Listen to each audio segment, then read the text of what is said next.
This time we'll look at 5 of the world's first superbikes.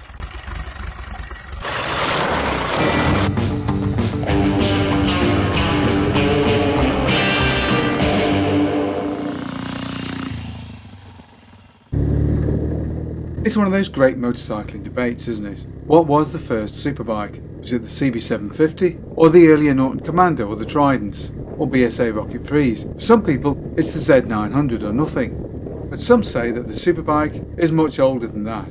With that in mind, here are 5 of the earliest superbikes.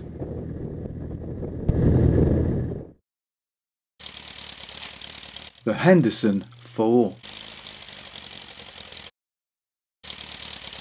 The Henderson Motorcycle Company was founded in Detroit, Michigan by William G. Henderson and his brother Thomas in 1911. In 1912, the brothers unveiled their first 4-cylinder motorcycle. This used a 934cc inlet over exhaust 7 horsepower rated engine.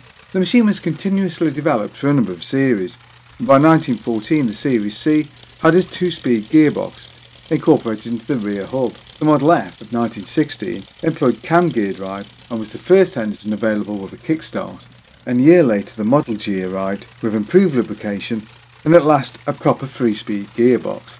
The Henderson 4s were some of the fastest, most powerful bikes around at that time, but despite this the company struggled during World War I, and the Hendersons were forced to sell their company to the Schwinn Bicycle Company in 1917, Schwinn also being the manufacturer of Excelsior motorcycles. Production was moved to the Schwinn factory in Chicago, Illinois, and the machines from that point on were marketed as Excelsior Hendersons. Well, except in Britain of course, because there was already an Excelsior company, so in the United Kingdom the bikes were marketed as American X. 1920 would see the introduction of the Model K. This was developed by a guy called Arthur Lemon, and this machine was heavier, but also much stronger and faster than it had been ever before, rated at around 18 horsepower. By 1922, power had risen again, this time as high as 28 horsepower, and it was at this point that the 100-mile-an-hour genuine potential of the machine came to the attention of police forces all across America. 1929 would see the KJ model. This was a streamlined effort with a much uprated engine, rated at some 40 horsepower. Top speed was well in excess of 100 miles an hour. But despite all the company's efforts, Schwinn himself called time on motorcycle production in 1931, wanting to concentrate the company's efforts on bicycle production. Given that the bicycles survived on for decades after this, it probably was a shrewd move, although a sad one for the lovers of great motorcycles. The Vincent HRD Black Shadow. In 1928, Phil Vincent had acquired the HRD name from its failing manufacturer, Howard Raymond Davis, and would use the HRD name to try and establish the name of his new company. Initially they used Jap engines placed in their own frames, but very soon their chief engineer Phil Irving, the mercurial Australian, went on and designed their own single-cylinder motor.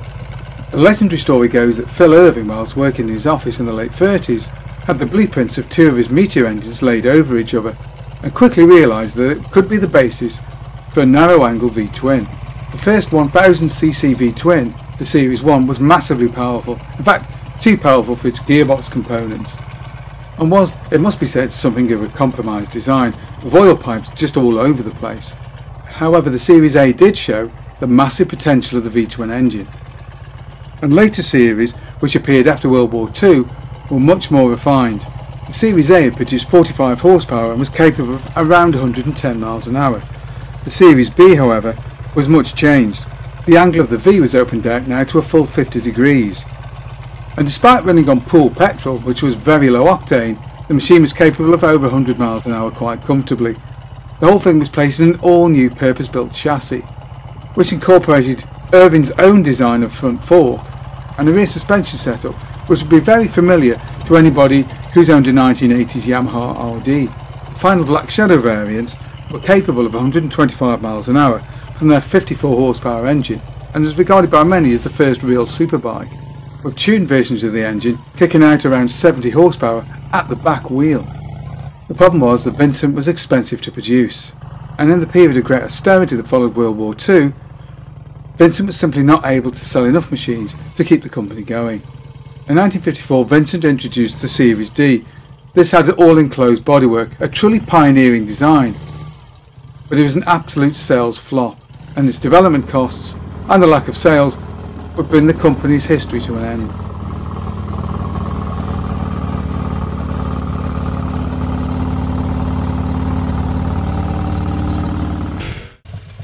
Broll Superior. Beautifully assembled, massively overpriced. Whatever you think of them, you cannot ignore the Broll Superior. George Brough began producing motorcycles in 1919. The machines are of course synonymous with Lawrence of Arabia T.E. Lawrence, and it was on one of these machines that he would lose his life in 1935. Brough was an absolute genius in terms of marketing, and he sold each SS100 with a certificate which testified that the machine had been tested at over 100 miles an hour. Other companies at the time, such as Coventry Eagle, Zenith and New Imperial, also produced machines using the same motors and offered broadly similar performance to the Broughs. But they couldn't match Brough for sheer glamour, and the reputation of these machines has carried on through the ages. The Broll Superior is one of the most desirable machines ever built, and commands some of the highest prices of any machine ever built also. And while similar machines are available, to a Brough enthusiast, nothing else comes close.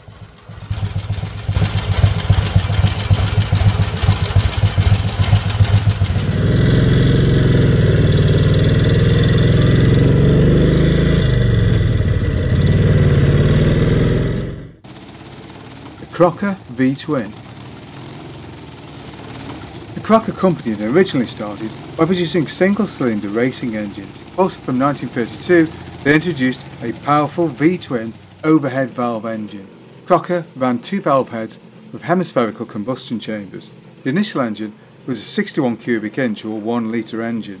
This produced 55 to 60 horsepower. This put it way out in front of the American opposition from Harley and of course Indian, which made around 38 to 40 horsepower for their larger motors. The engine would later be enlarged to 91 cubic inch or 1491 cc's. This made them pretty much the largest engines around at the time, and some of the most powerful. So why is the Crocker not more famous today? Simply put, the company was small, and in all only produced in its time up till 1942 around 100 motorcycles, V-twins at least. The performance of the Crocker was definitely in the superbike class. Machines had a top speed of somewhere between 110 and as high as 120 miles an hour plus, depending on the model. This was of course really pushing the technology of the day. And not surprising, the Crocker wore its valve gear out and other parts rather more quickly than the engines and Harley equivalents.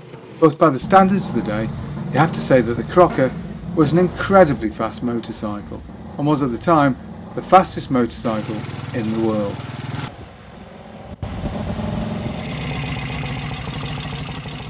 The Royal Enfield Interceptor 750.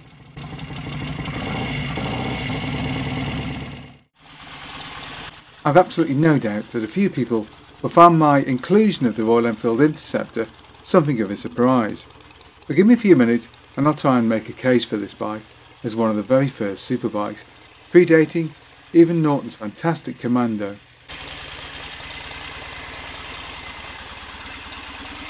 The Interceptor first arrived as a 700cc model in 1960. In this form, it was a tuned version of the company's already large and fairly high performance Constellation model.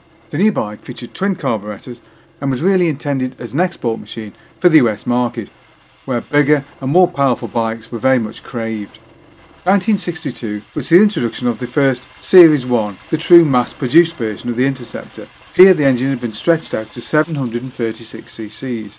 Although outwardly similar to the old outgoing 700 engine, the two motors actually shared very few parts, and this was very much a redesign, although the main design features were essentially the same. There was an oil tank cast integrally into the crankcase, which made the engine look as if it was wet sump, although actually it was a dry sump engine with an oil case in there, and of course it had fore and aft camshafts. Performance of the more sporty versions of the engine could push the bike up to nearly 120 miles an hour. And the engine was very smooth at these speeds too, because unlike all other British manufacturers, they statically and dynamically balanced the crankshafts of their twins in factory.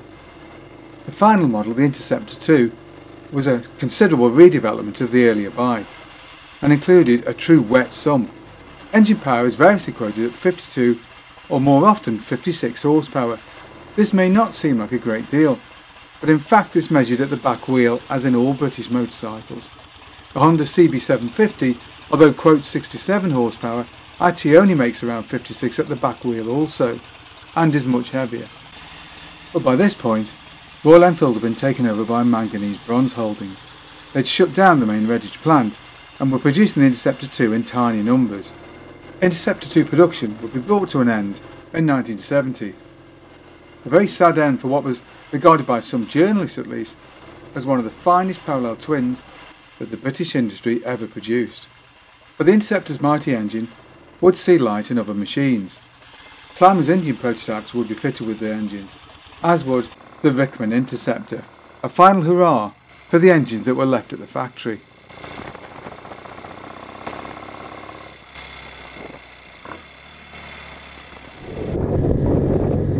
Well, I do hope you enjoyed our selection of 5, perhaps early superbikes. What machines would you include in a list of the earliest superbikes? Please comment below. Hope you enjoyed that video. If you did, don't forget to like and subscribe, and of course, thank you very much for watching.